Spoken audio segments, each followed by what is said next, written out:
السلام عليكم ورحمة الله وبركاته. بسم الله والصلاة والسلام على رسول الله. ويبقى الزمالك الفريق الوحيد على مستوى العالم اللي من 2023 ما كسبش ماتش واحد، اتعادل ماتشين وخسر 3 ماتشات. ليلة حمراء طبعا، زي ما قال مدحت شلبي النهارده، ليلة بدء على المستبد. في الدقيقة 60 والدقيقة 75 والدقيقة 90 الأهلي فنش على الزمالك، وكالعادة يا صديقي العزيز الأهلي اكتسح الزمالك النهارده مش بأقل مجهود، أقل مجهود تكتيكي، لكن بأعلى رجولة، أعلى رجولة من لعيبة الأهلي وبأعلى رعونة من لعيبة الزمالك. قلتها قبل الماتش اقسم بالله لاكتر من حد صديق ليا، قلت له النهارده الاهلي هيخسر، فبيقول لي ليه؟ يعني ايه السبب في ان النهارده الاهلي هيخسر؟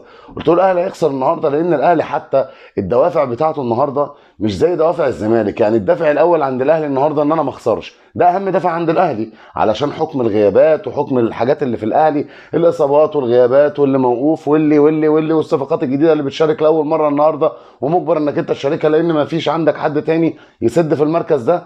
فبيقول لي طب ازاي الاهلي يخسر النهارده؟ قلت له الاهلي لازم يخسر. يعني اول حاجه الاهلي النهارده اهم حاجه عنده ان هو ما يخسرش، يعني اهم حاجه ان هو ما يفقدش ايه ال3 نقط. قال لي طب وبعدين؟ قلت له وبعد كده اكسب ما اكسبش ايه المشكله؟ يعني ايه المانع ان انا ما اكسبش؟ فبيقول لي طب والزمالك؟ قلت له الزمالك ما عندوش حل غير ال3 بونت. الزمالك ما عندوش حل غير ال3 بونت، الا اذا لو كان بقى الزمالك له راي ثاني عند الاهلي. يعني كان الزمالك هو اللي هيفرط او هيسيب لعيبه الاهلي هي اللي تركب على الماتش. طبعا الزمالك هو اللي عنده الدافع للفوز اكتر. الزمالك في المركز الرابع النهارده كسب، النهارده اتعادل، خد نقطه، وصل للمركز الثالث وبرده بعيد عن الاهلي لسه زي ما هو.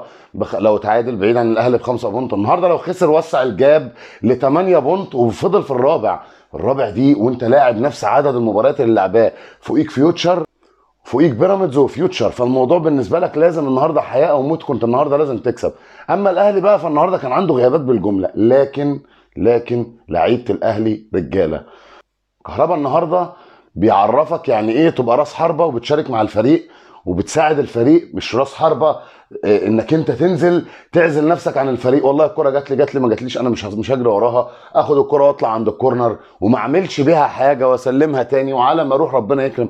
لا، كهربا ايجابي، لكن هو بيعرف يتعامل مع الكوره، ويا سلام لو حد استلم الكوره بيفتح له مساحات بسرعه جدا جدا جدا. هو اصلا في الاساس كهربا مش راس حربه، هو وينج، لكن هو عنده ميول ان هو يبقى راس حربه، بيحب التهديف. طب شفنا النهارده بقى كهربا لما جاب الجون ده، يعني في حاجه عظمه اتعملت من حمدي فتحي النهارده لما حسين الشحات رفع له الاوفر، استلم على صدره، كنترول مش موجود يعني مش موجود عند حد في لعيبه الاهلي، مع انه ديفندر. كنترول وباص بالراس راحت لكهربا حطها، وكهربا حطها في الزاويه اللي هو جاي منها.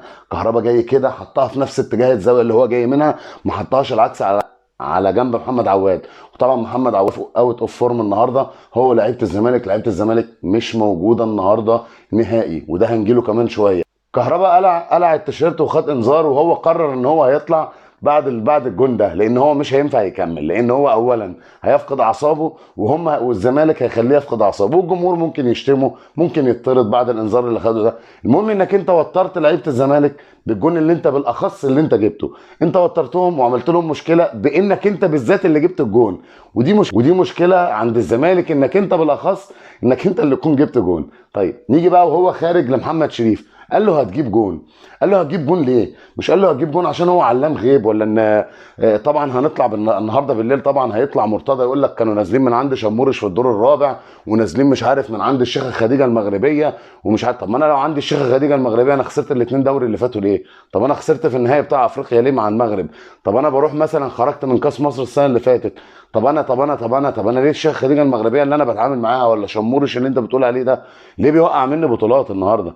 طب ما انتوا طلعتوا قلتوا ان شمورش اللي راح له سيد عبد الحفيظ قال لازم لعيبه الزمالك تلبس التيشيرت الابيض والشورت الاحمر والشراب البنفسجي، وما لبستوش، والعمل كده باظ يعني. بعدين انت شفت النهارده في الملعب في راجل وفي مش راجل، وانت مش راجل.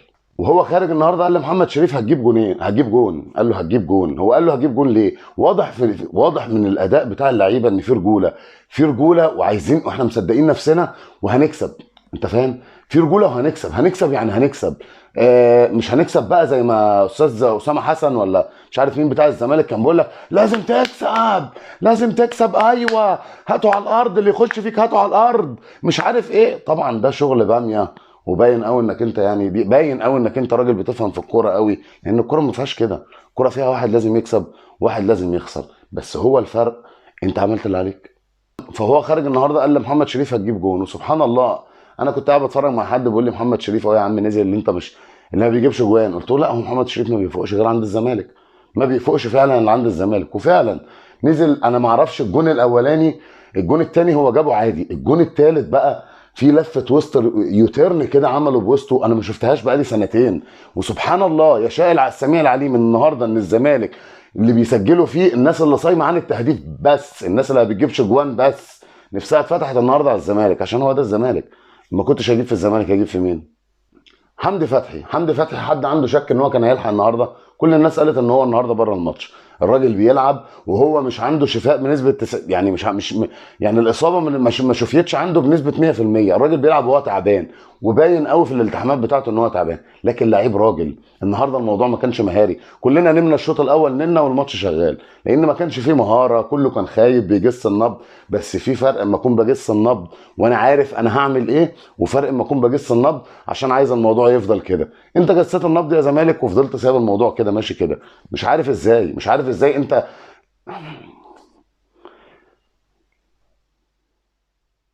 اما بقى حمدي فتحي النهارده فهو كان راجل الماتش، راجل الماتش بمعنى الكلمه. ما اعرفش هم ادوا المان اوف ذا ماتش لديانج. طبعا ديانج يعني مجهود جبار، قاطره بشريه كانت شغاله النهارده في نص الملعب، قطع ميه ونور على لعيبه الزمالك، لكن هو كانش في لعيبه زمالك اصلا النهارده. حمدي فتحي النهارده بسم الله ما شاء الله، كل هجمه انا بشوفه بيكمل قدام، وكل هجمه مرتده على الاهلي انا بشوفه اول واحد بيكمل ورا. فيعني بصراحه شابوه حمدي فتحي النهارده. محمد هاني النهارده راجل، معلول راجل، رامي ربيعه راجل، احمد عبد القادر مش هقول لك نفس الكلمه اللي حمدي فتحي قالها لك في الملعب لما رقصته والكره اتقطعت منك، راجل.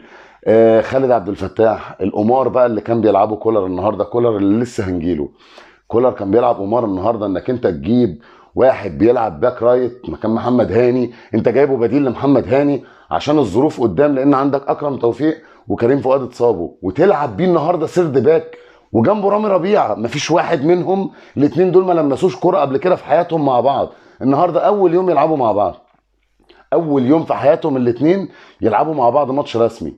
لا رامي ربيعه لعب بقاله زمن، ولا خالد عبد الفتاح ده اصلا كان موجود في الاهلي. وسبحان الله مشيت الكيمياء النهارده، مش عشان هي هجس وجت زي ما البروف بيعمل ومشيت معاه، لا، هو الراجل شايف ان انا عندي محمد هاني مهامه الدفاعيه اكتر من مهامه الهجوميه، فهيسند مع خالد عبد الفتاح، هيسند ورا في الدفاع. وشفنا السويتش اللي كان بيحصل بين خالد عبد الفتاح ومحمد هاني النهارده في السيرد باك، وغالبا خالد عبد الفتاح ما كانش بياخد الكره ويطلع بره، ممنوع تطلع بره ال 18، خليك ورا ومحمد هاني اللي هيخدم عليك، وقدامه حسين الشحات بيخدم عليه الوينج اليمين قدام. الموضوع كان النهارده كولر كان دايره بمعلمه صنايعي، وهو قاعد بره بيتفرج كده على الماتش، هو بس جس النبض استمر فتره طويله اللي هي الشوط الاول، لكن هو كان قاعد بره بيتفرج على الماتش وفاهم الدنيا ماشيه ازاي وهتمشي ازاي الشوط الثاني، ولدغ. وزي ما قلت قبل كده كان كل فريق عنده الدوافع، لكن انا كانت وجهة نظري كانت الدوافع عند الزمالك اكتر من الدوافع اللي موجوده عند الاهلي، لان دوافع الاهلي كانت كده، دوافع الزمالك كانت المفروض تبقى كده. انت هتمشي المدير الفني، ثلاث ارباع الفريق هيتسرح، انت خرجت بره المنافسه على الدوري، انت دخلت نفسك في متاهه لا يعلم بها الا الله، انت ترتيبك الرابع، انت هتبدا بقى تشوف هتوصل للثالث امتى عشان توصل للثاني امتى، عشان تبدا تنافس المنافسه اللي بقت فرق 8 نقط، وكده خلاص هتشيل الزمالك من المنافسه وتحط الفريق اللي تحت الاهلي اللي هو الفريق رقم 2 و3، وده اللي تبدا تتنافس معاه، لان الموضوع خرج عن 8 بونت، وانت بسم الله ما شاء الله مكمل في العجل. اخر نقطه معانا، وهي زي ما قلت قبل كده ان الفريق اللي ساب الفريق التاني يركب عليه في الكوره وفي قلب الملعب كان يستاهل يحصل فيه اكتر من كده. نيجي بقى لتاني نقطة معانا النهاردة، وهي الزمالك. خير بقى في ايه؟ قبل اي حاجة فيريرا، هو انت بتعمل ايه؟ انت لسه برضو انت عايز تمشي؟ يعني الموضوع لو فيه عايز تمشي امشي، لكن انا كراجل اهلاوي بقول لك انت برضو مصمم على العند اللي في دماغك، الموضوع بقى عند، وانا هعند غصب عنك، تجيب لي اسامه نبيه تشيل اسامه نبيه، تجيب لي ايمن حفني تشيل ايمن حفني، تجيب لي مش عارف مين، تجيب لي الجن الازرق، العند زي ما هو، سيد نيمار يلعب في مكان غير مكانه.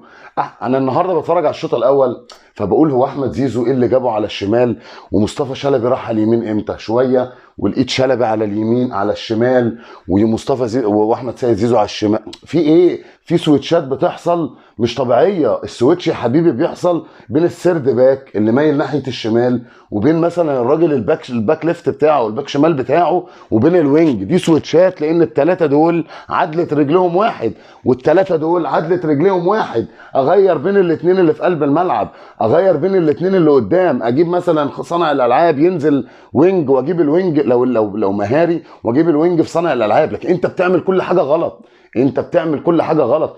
شويه نزل عمر جابر، طلع مش عارف مين، نزل مش عارف ايه ده ايه ده. والله العظيم اقسم بالله انا كنت قاعد النهارده بستغرب.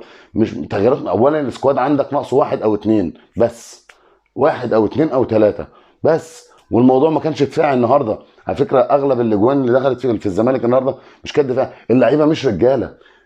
فيريرا عاجن الدنيا، غير كده وكده اللعيبه مش رجاله. امام عاشور اهم حاجه عنده اللقطه، ان هو يقع ويحافر ويتنرفز ومش عارف وايه، ويبص للجمهور ويبص للحكم وخدت اللقطه. طب انت استفدت ايه؟ ما انت شايلت فريقك ثلاثه النهارده، مع ان هو كان احسن واحد النهارده في الماتش. هو اللي كان قايم رايح جاي في خط الوسط، رايح وحلقه الوصل بين الاثنين، بس ما كانش في حد.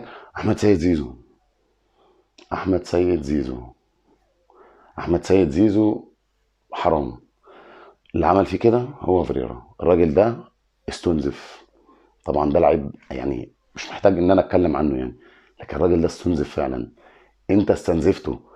الراجل ما عادش قادر، ما عادش عنده في الميموري بتاع دماغه او في الذاكره بتاع دماغه عنده حاجه يقدر يعملها. اديله شويه راحه، ان طلعوا ماتش، طلعوا ماتش زي ماتش اسوان كده كده خسرته، طلعوا ماتش زي ماتش الداخليه، طلعوا ماتشين، ادوا فتره نقاهه، خليه يشيل كل حاجه في دماغه ويحط مكانها حاجات جديده عشان يقدر يديك. انت استنزفته بدنيا وذهنيا وعقليا وجسمانيا وجسديا وعضليا انت فرتكته، ولسه مكمل معاك. ويبدا من الدقيقه واحد يطلع في الدقيقه 95. طب ما هو مش هو خلاص. انت دمرته، انت دمرته. انت ما بتلعبش غير باللي انت عايز تعمله غلط بس. اما بقى لعيبه الزمالك، ما انا مش لاقي رجوله، مش عارف فين الرجوله اللي المفروض تبقى في لعيبه الزمالك، بغض النظر عن اللي فيريرا بيعمله. مفيش يعني ايه.